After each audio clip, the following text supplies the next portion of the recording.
Well, hello everybody. Welcome back to the Bison Workshop. I'm Bob. And today is going to be a little bit of that and a little bit of this. And might even bitch a little bit. Who knows? We'll try not to. But I already know I'm going to. And let me share with you two pictures. Well, three pictures.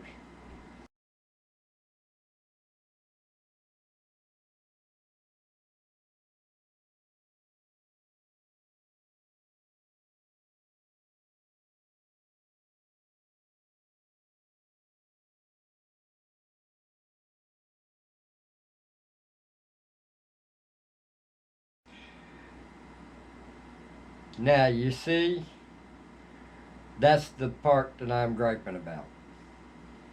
That is a machinist box like I bought for myself, for my shop. And my best friend, uh, he does a lot for me. And I tell you, transitioning myself to here, to back home, would have probably been pretty gloomy if it hadn't been for him. So, I wanted to do that. I wanted to buy him one of them boxes, and that's what I did. Well, I got it today, and I decided that we was going to go over, or I was going to go over and work on a end cap for my AEA HP SS30 Plus. I'm going to show you. I did do or we did a end cap to go on this. Uh, but anyway, he went to open that box and pull his toolbox out, and it was busted. And I'm gonna tell you what, you probably could have lit a fire with me. I was so freaking mad. That was embarrassing. I was feeling good about what I was doing, and then he got it and disappointed him like that, and I was pissed. Uh, and it wasn't so much me, it was how it made. I'm sure he was all right with it. He understood it, but it's just the point. You order something, you want to get a good product. So FedEx did this. I guarantee you FedEx did it. But anyway, we got it turned, and right there is the new. Of course, we got a white one on there right now. That was all he had. He had one of these white ones. I think I have a black one. I just got to find it. But this is what used to be on this gun. The script threaded on there. Well, we made one identical to this, except ours has a cone in the center, and this is drilled for the Foster fitting. So I'm going to try to do this to all my guns. I don't want no part of that damn Pro. That's how bad I hate them things. So we made this a little wider. We made this part a little wider. And before anybody says anything, I've already discussed it with him, and he's not interested in doing it for two reasons. We just ain't got the patience for it anymore, and the liability issues. There's a big liability issue with this, and I'm not willing to risk it. I made it for myself. That's fine. If you want to make one yourself, that's your business. But I'm not going to tell you to go make this, because we're holding 3,000 or 3,600 psi, and I like the aluminum look better than I like this grayish look. It just looks like aluminum that has gotten old and dingy. That's what that looks like to me. But I had to do it that way. I had to make this new piece because this one was too thin from here to the other side it was not as wide as the threads were on this Foster fitting. So I didn't want to weaken the integrity of this piece and keep it original. So, you know, it's just another part that I'm going to put in my box for the 30 cal and be done with it. But what I wanted to do was put a black one in there that had the magnetic cap on it, like my Dragon Claw. And but there it is. There's my new Phil Foster. We're right now at 2100, and I've got tape on it right there showing where the needle is, so that I can watch and see if it goes down. If it goes down, actually I should have put that tape on the other side, so because if it goes down I won't be able to see it. Duh. Alright, so we'll just put that right. Alright, so then tomorrow I can look at it and see where it's at. See if it's moved any.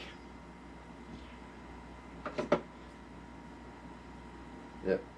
We are at like 2200. But it's been that way since I got home, and I've been home for 3 hours, 4 hours, something like that, 3 hours. So this is my 30 plus, but we're having a little problem with it. For some reason, when I did my review, this thing shot like a dream. I mean, this picture shows it.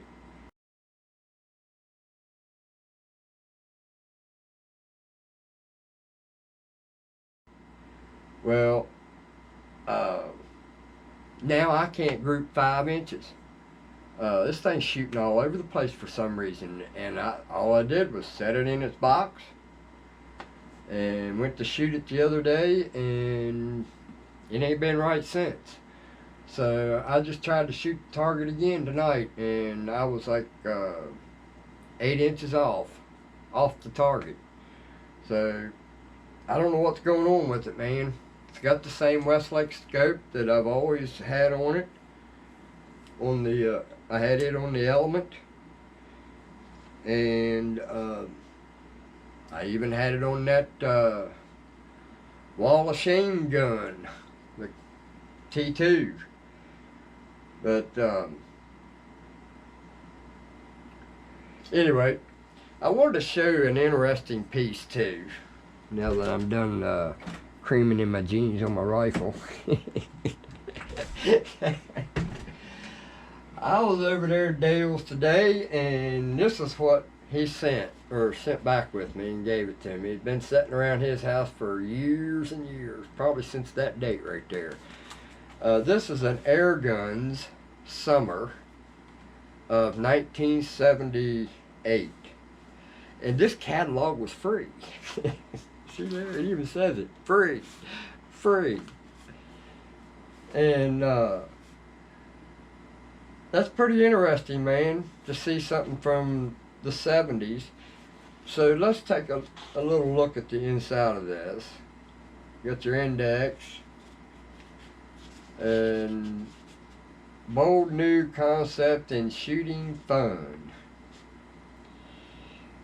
And we was looking online, and we found, and I'll share a picture of that as soon as I get done running my mouth. We found the gun, a picture of the gun that was with Lewis and Clark. It was an air rifle, and it is a funky looking gun. I'll put a link to that in the description.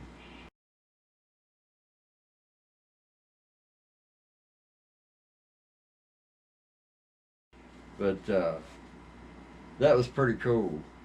So, but this thing here, let's see, Robert Laws. I guess that must be the guy that was selling all this stuff. Air Rifles Headquarters Incorporated. Grantsville, West Virginia. Just right down the road from me. A bold new concept in precision adult arms that make shooting an entirely different, exciting experience.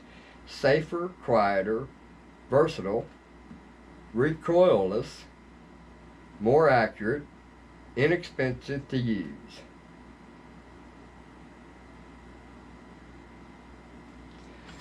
Pretty interesting, guys. Even gives you the breakdowns of the rifle. I mean, just all kinds of stuff in here.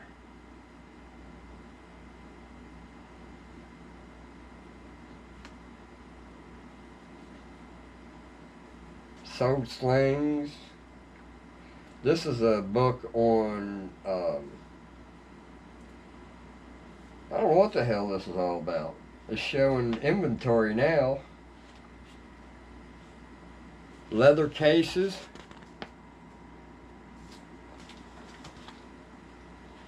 Pretty interesting book. Uh-oh. Did somebody tear a page out? I bet they did. Yep, one page is tore somewhere. Probably from the beginning. Yeah, I'll leave it where it was at. It wasn't hurting nothing. Yep. Targets, scopes, pistols, spring-powered pistols. Check that out. The barrels just fold down. That's a Walther. Walther PL-53.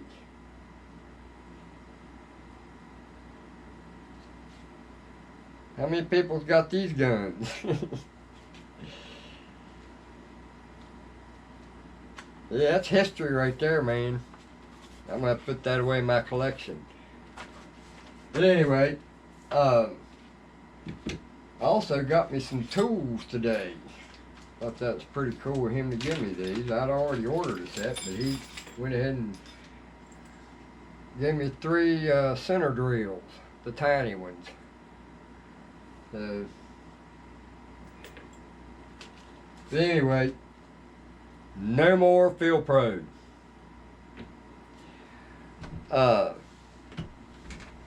Anyway, I just wanted to share that with you and have my Trump coffee with you.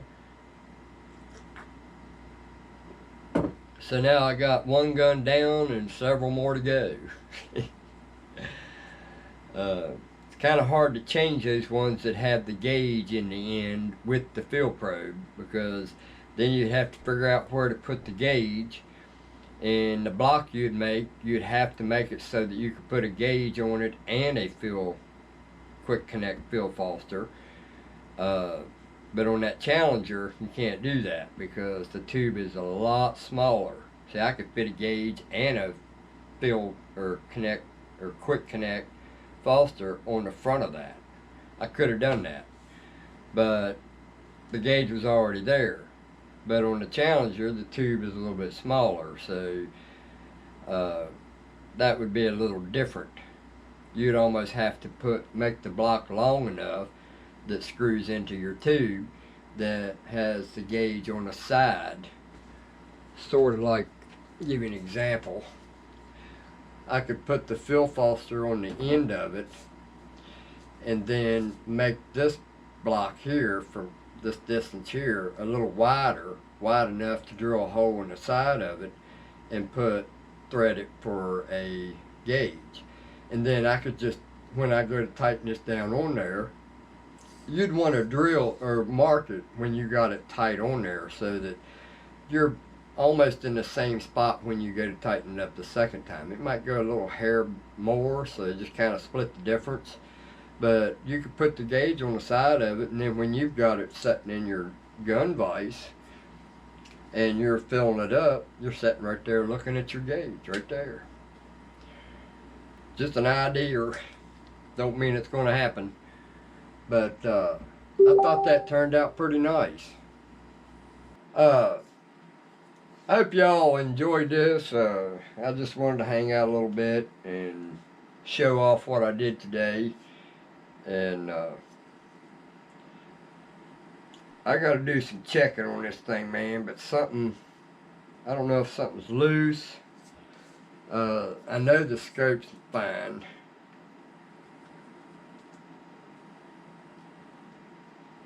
This damn buttstock, I'm about ready to build me a wooden one for this.